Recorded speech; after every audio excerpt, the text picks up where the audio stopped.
Crazy times. You're probably watching this episode in your office thinking you should quit your job.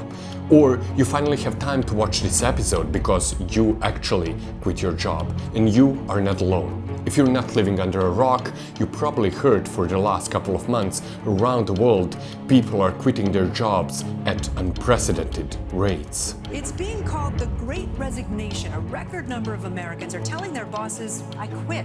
According to a new Labor Department report, 4.3 million people quit in August. That's the highest number of people quitting on record, dating back to more than 20. Leading the quitters, restaurant, hotel, and retail employees. 892,000 workers in food and accommodations quit in the month. 721,000 employees in retail. Workers in state and local government education also quit by the thousands. There are more jobs available now than ever before in U.S. history. But this story is much more darker and convoluted than anyone can imagine. We will need to consult economists, look behind the curtain of big corporations, employ statistics, see how one man applied for 60 jobs and still got rejected, and of course, consult the great classical literature. Because this is Fabric of Life, a show where we try to fuse art and science to answer humanity's most difficult questions. My name is Vladislav Radak, I'm a writer and mathematician and employ everything from great literature to cutting-edge science to make documentaries on a quest to answer some of those questions. And this week one is really convoluted.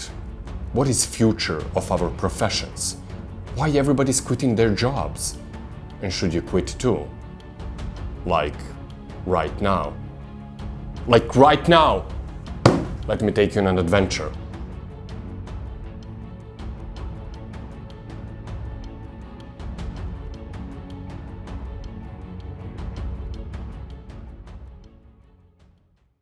Goodbye, farewell, adios, sayonara. Bosses around the world are hearing those words much more often as their employees are quitting their jobs on rates never seen before. Last week, the US Bureau of Labor Statistics announced that 4.3 million Americans, or 2.9% of entire workforce, quit their jobs in August.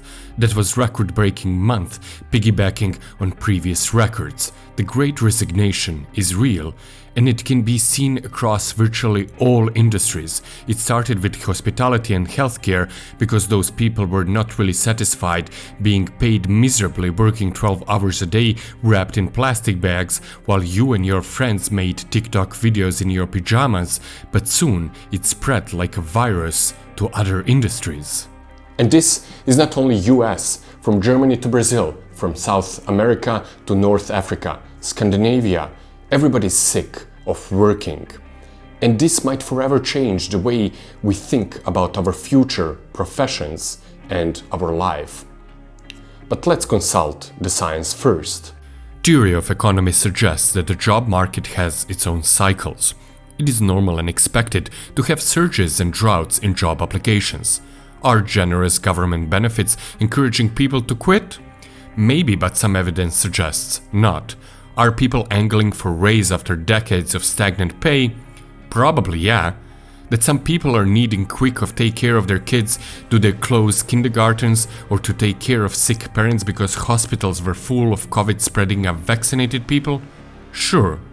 But today people are quitting at rates never seen before in human history. In a new working paper, the US Berkeley economist Ulrike Mandmeier suggests there is something existential behind the Great Resignation. The pandemic and the rise of remote work have changed the way we view our lives and the world. Texas A&M psychologist Anthony Klotz, who predicted and coined the term the Great Resignation back in May, credits pandemic epiphanies with motivating many workers to depart their jobs for greener pastures. Simply speaking, after surviving the initial shock at the beginning of the pandemic, many workers had the first moment in their lives to sit and think. The short stock crash of April 2020, our friends and co-workers losing their jobs, death of loved ones that we didn't spend enough time with, all of those things made us realize something great writers and other creatives knew for centuries. Life is short. Mailmanda cites research from neuroscience which, she says, finds that our experiences almost literally rewire our brains. Evidence on neuroplasticity reveals that personal experiences and learning alter the strength of neural connections and fine-tune the brain structure to those past experiences.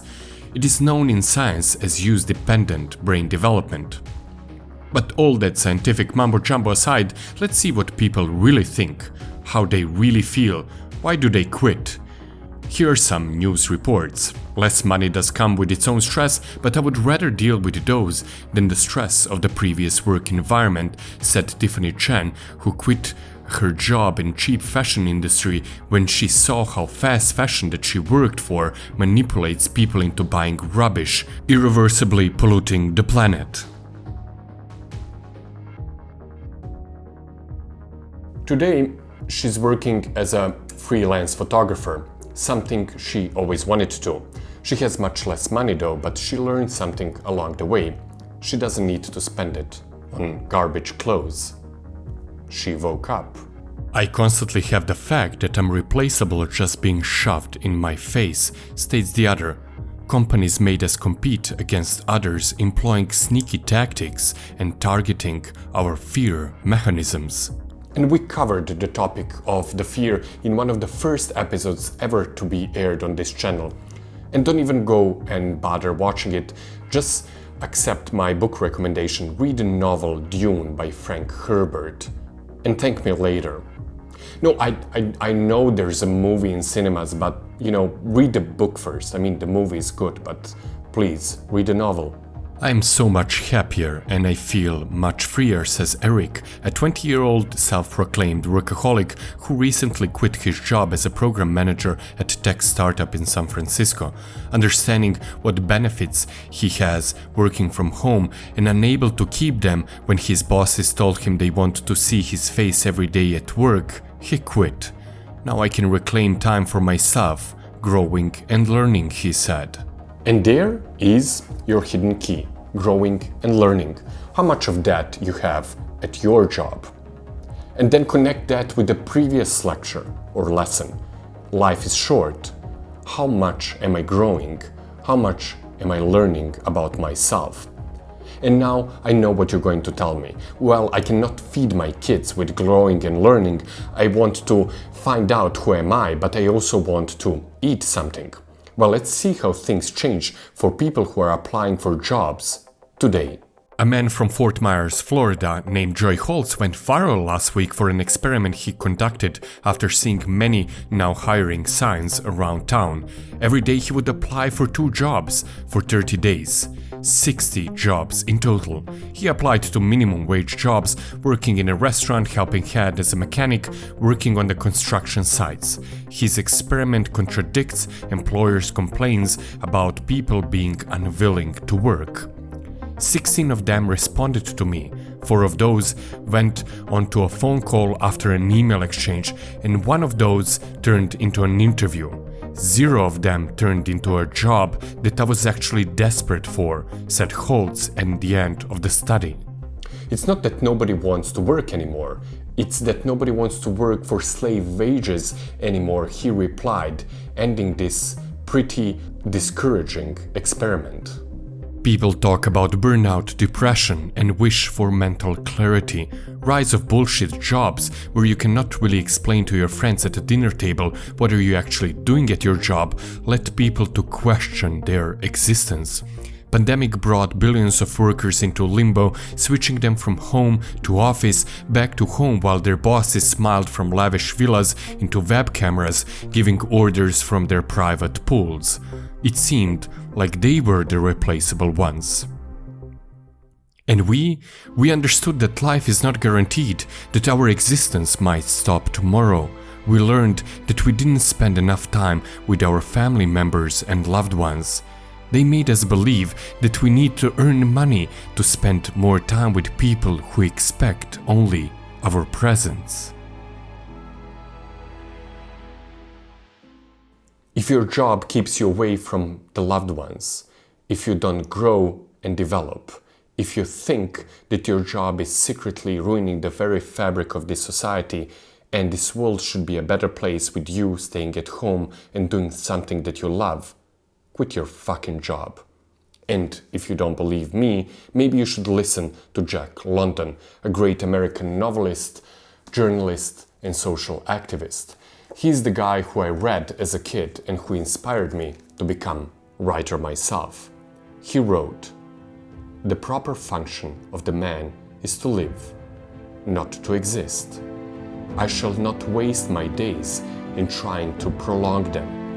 I shall use my time."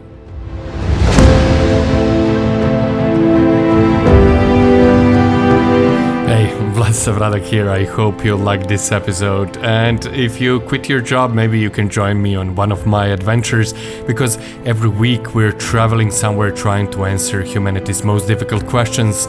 Next week maybe I'm taking you to Italy, maybe to Egypt. Those episodes are in post-production.